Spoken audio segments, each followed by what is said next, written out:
E aí, pessoal? Vamos direto ao assunto? Bem-vindos a mais este guia explicativo. Hoje, a gente vai destrinchar uma jornada que é absolutamente crítica. Como fazer a transição de consumidores de dados do Switchboard para a produção na rede Solana. Porque, vamos ser sinceros, desenvolver ali no seu ambiente local, na sua máquina, é só o primeiro passo. Sobreviver ao caos absoluto e imprevisível de uma rede principal, bom, isso exige algumas garantias operacionais inquebráveis. O nosso roteiro de hoje passa rapidinho por 6 etapas. Primeiro, desenvolvimento para homologação. 2, pipeline de integração contínua. 3, testes de fumaça determinísticos. 4, monitoramento e guias de ação. 5, implantação segura e reversões. E, fechando o pacote, os próximos passos na integração. Vamos lá?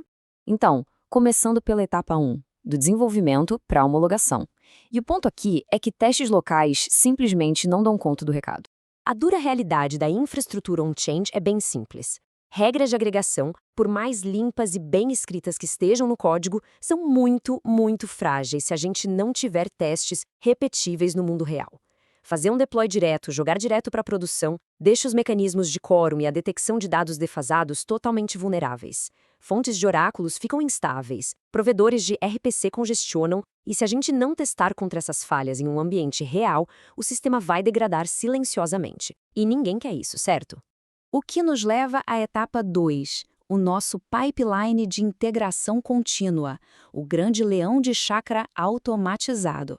É aqui que a mágica da prevenção acontece. Nenhuma linha de código passa sem ser interrogada. A jornada flui do checkout de código direto para os testes unitários. Mas o pulo do gato mesmo está no terceiro passo, iniciar um validator local. Isso, basicamente, levanta uma rede efêmera, de curtíssima duração, para que os testes de integração rodem de forma determinística antes, veja bem, antes de qualquer pacote ser gerado. Só depois dessa validação toda é que rola o build da imagem Docker e o push lá para o staging. Mas afinal, o que é essa homologação ou staging? Pensa nisso como um ensaio geral. É um ambiente que espelha a produção de forma exata.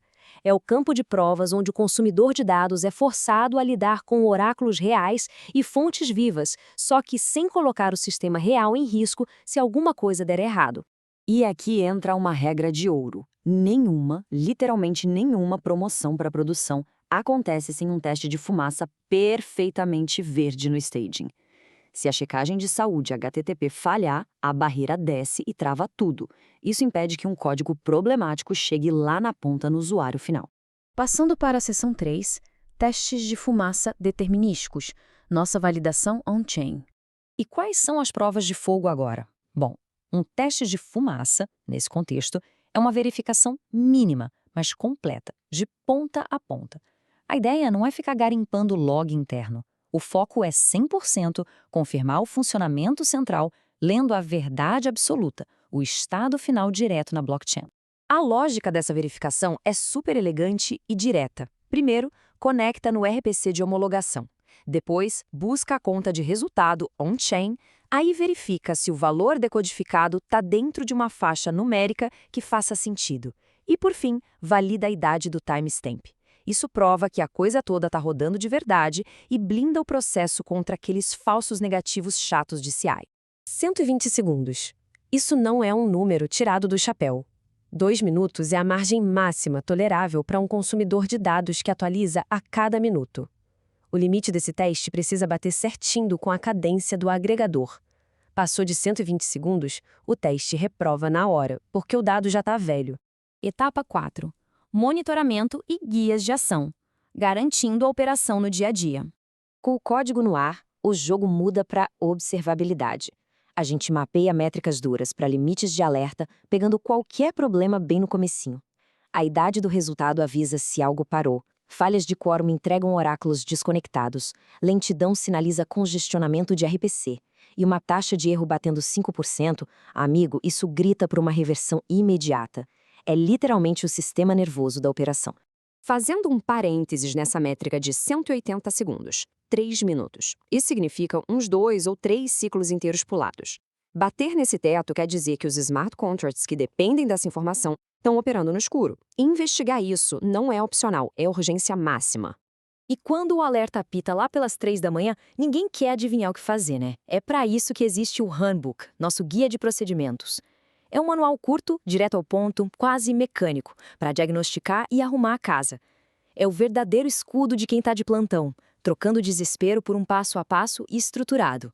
Na prática, o fluxo do Handbook é assim. Passo 1, checa a saúde e os logs. Nada ali? Passo 2, valida o RPC. Passo 3, checa as chaves e segredos. Se foi só um engasgo, passo 4, reinicia o processo. Agora, se nada disso resolver, recurso final no passo 5, reverter para a última imagem que estava funcionando e abrir um incidente formal. Simples assim. Chegamos na seção 5, implantação segura e reversões. A hora da verdade.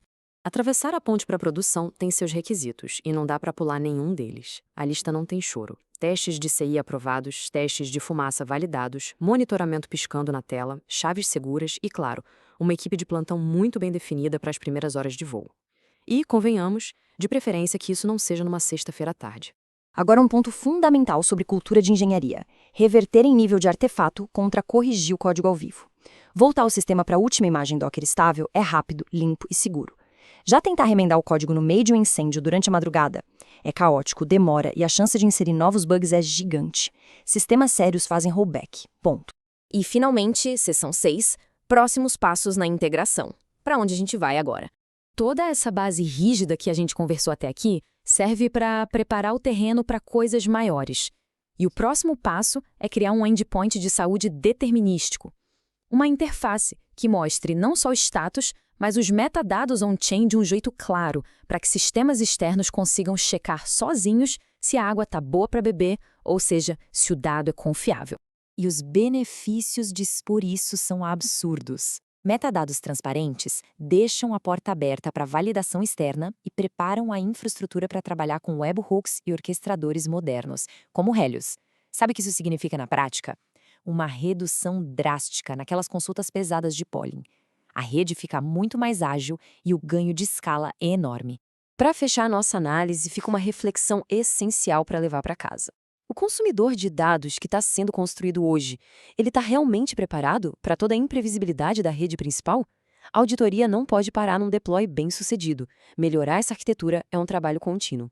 Fica aí a provocação. A gente se vê no nosso próximo guia explicativo.